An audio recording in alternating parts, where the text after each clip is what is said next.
అందరికీ వందనాలండి. ఎలా ఉన్నారు? బాగున్నారా? ఈ దినాన్న దేవుని యొక్క వాక్య ప్రకారం మనం చూసుకున్నట్లయితే మొదటగా యోహాను సువార్తలో నీ వాక్యమే సత్యమైందని చెప్పేసి దేవుడు తన పరిశుద్ధ లేఖనం ద్వారా చదివిస్తున్నాడు అనమాట అండి. రెండవదిగా మనం చూసుకున్నట్లయితే యోహాను సువార్తలో దేవుడు మాట్లాడుతూ ఉంటారో, ఎవరైతే నా వాక్యం అందు నిలిచి ఎవరైతే సత్యాన్ని గ్రహిస్తూ ఉంటారో వాళ్ళందరినీ కూడా దేవుడు ఒక ఉన్నతమైన స్థితిలో ఉంచుతానని చెప్పేసి దేవుడు తన పరిశుద్ధ లేఖనం ద్వారా చదివిస్తూ ఉన్నదండి. ఎందుకంటే సత్యము గెలుస్తూ ఉంటుంది తప్ప అసత్యం అనేది గెలవదండి. ఎప్పుడైనా సరే సత్యాన్ని అనుసరించి నడిస్తే చక్కగా సత్యమే మనల్ని చివరి వరకు నడిపిస్తూ ఉంటుంది అనమాట అండి. ఎవరైతే దేవుని యొక్క వాక్యం విని ఆ వాక్య ప్రకారం నడుచుకుంటారో వారందరినీ కూడా దేవుని యొక్క వాక్యము సత్యంలోనికి తీసుకెళ్ళి చక్కగా ఒక ఉన్నతమైన స్థితిలో ఉంచుతుంది అనమాట అండి. దేవుడు ఇచ్చిన మహా ఉత్సవం కూడా బట్టి మూడవదిగా దానియేలు గ్రంథంలో మనం చూసుకున్నట్లయితే దానియేలు గారు ఎక్కడ కూడా సత్యాన్ని కోల్పోలేదండి. చక్కగా సత్యాన్ని అనుసరించి నడుచుకున్నారు కనుక దేవుడు ఆయనకి తగిన సహాయం చేసినట్లుగా మనము చూస్తూ ఉన్నామన్నమాట అండి. అలాగే పౌలు గారితో దేవుడు మాట్లాడినప్పుడు ఆయన కూడా ఎక్కడ కూడా సత్యానికి వ్యతిరేకంగా జీవించకుండా సత్యాన్ని అనుసరించి నడుచుకున్నాడు కనుక చక్కగా ఆయన దేవుడు ప్రవక్తగా వాడుకున్నట్లుగా మనము చూస్తూ ఉన్నామన్నమాట అండి. సమూయేలు గ్రంథంలో సమూయేలు గారు కూడా సత్యాన్ని అనుసరించి నడుచుకున్నారు కనుక ఆయన కూడా దేవుడు ఆశీర్వదించినట్లుగా మనము చూస్తూ ఉన్నామండి. ఇలాగా ఎవరైతే సత్యాన్ని అనుసరించి నడుచుకున్నారో సమూయేలు గారిని అయితే ఆయన్ని కూడా మంచి ప్రవక్తగా దేవుడు వాడుకున్నట్లుగా మనము చూస్తూ ఉన్నామన్నమాట అండి. మరి మనం కూడా సత్యాన్ని అనుసరించి నడుచుకుంటే చక్కగా మనల్ని కూడా దేవుడు ఒక ఉన్నతమైన స్థితిలో ఉంచడానికి దేవుడు ప్రయత్నం చేస్తూ ఉంటాడు అనమాట అండి. మరి ఏమైనా ఆలోచన చేసుకున్నారండి? నిలుద్దామా దేవుని యొక్క వాక్యంలో, గ్రహిందామా సత్యాన్ని, నడుచుకుందామా దేవునికి అంగీకారంగా? యవనస్తులు ఏమంటారండి? యవన కాలంలో సత్యాన్ని అనుసరించి నడండి, దేవుని యొక్క వాక్యం వినండి, మీరు హృదయం అనే పలక మీద రాసుకోండి, పదే నెవరు వేసుకోండి.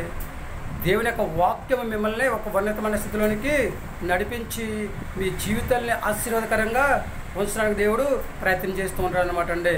అలాగే వృద్ధులు, పిల్లలు, పెద్దలు మీరు కూడా దేవుని యొక్క వాక్య ప్రకారం నడుచుకోండి, దేవునికి అంగీకారంగా జీవించండి, దేవుని నామ మహిమార్థమై విశ్వాసంతో ప్రార్థన చేసుకోండి, దేవునికి నమ్మకంగా జీవించండి. అప్పుడు దేవుడు మీ జీవితాలను కూడా ఒక ఉన్నతమైన స్థితిలో ఉంచడానికి దేవుడు ప్రయత్నం చేస్తూ ఉంటాడు అనమాట అండి.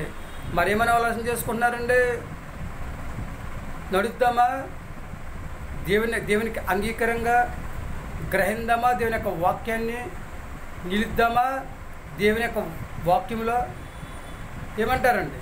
ఈ ఆలోచన మీదే.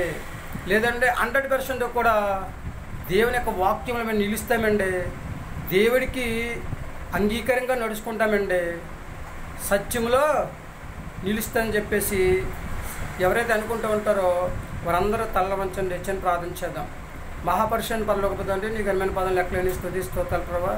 పిల్లలందరూ తండ్రి స్తోత్రం ప్రభా, నీ యొక్క వాక్యంలో నిలిచిన తండ్రి స్తోత్రం ప్రభా, సత్యాన్ని గ్రహించి తండ్రి స్తోత్రం ప్రభా, నీకు అంగీకారంగా జీవించే యోగ్యతను ప్రభా ప్రతి బిడ్డకిన దయచేయని ప్రార్థిస్తున్నాం ప్రభా. నీకు వందనాలు. వివాహం కోసం ఎదురు చూస్తున్న వారిని, అలాగే తండ్రిస్తున్న గర్భిణీ స్త్రీలను, బాలింతరాలను తండ్రి, అనారోగ్యంతో బాధపడుతున్న వారిని, సంతానం లేని వారిని తండ్రిస్తోత్రం ప్రభా, అలాగే తండ్రిస్తోత్రం ప్రభా. నిశ్చిత ప్రకారం ఉద్యోగం చేస్తున్న వారిని, వ్యాపారం చేస్తున్న వారిని తండ్రిస్తోత్రం ప్రభా. ఆల్మోస్ట్ పీపుల్స్ అందరిని కూడా దీవించి ఆశీర్వదించి ఎవరికి ఏ సహాయం కావాలో సహాయం దయచేయమని, ప్రతి ఒక్కరికి ప్రభా భూమి మీద మంచి ఆరోగ్యం దయచేసి ఈ రాజ్యవారసుగా జీవించే యోగ్యతను సంపాదించుకునే స్థితి ప్రతి ఒక్కరికి దయచేయమని, ప్రతి ఒక్కరు ప్రభా సత్యాన్ని అనుసరించి నడుచుకుని తండ్రి హాయిగా జీవించే యోగ్యతను దయచేయమని మరొకసారి అందరిని దీవించి ఆశీర్వదించి అందరికి మంచి ఆరోగ్యం దయచేయమని మా ప్రార్థన ఆలకిస్తాను. మా ప్రార్థన ప్రబలం దయచేయను. ఆఖరిగా తరగని యేసుక్రీస్తు ప్రేమ నమ్మలాడి వేడుకుంటున్నాము తండ్రి. ఆమేన్. అందరికీ వందనాలండి.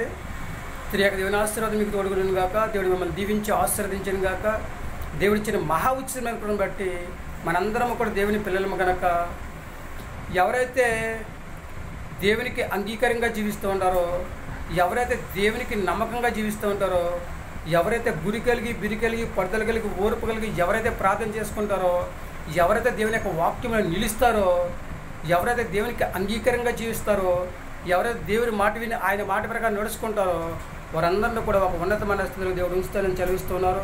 వారందరినీ కూడా దేవుడు ఆశీర్వదించి అభివృద్ధి చేస్తానని చెప్తున్నాడు అండి.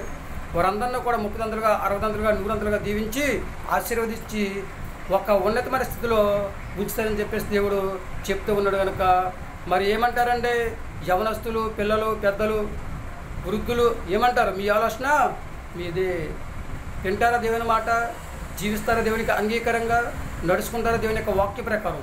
ఏమంటారండి?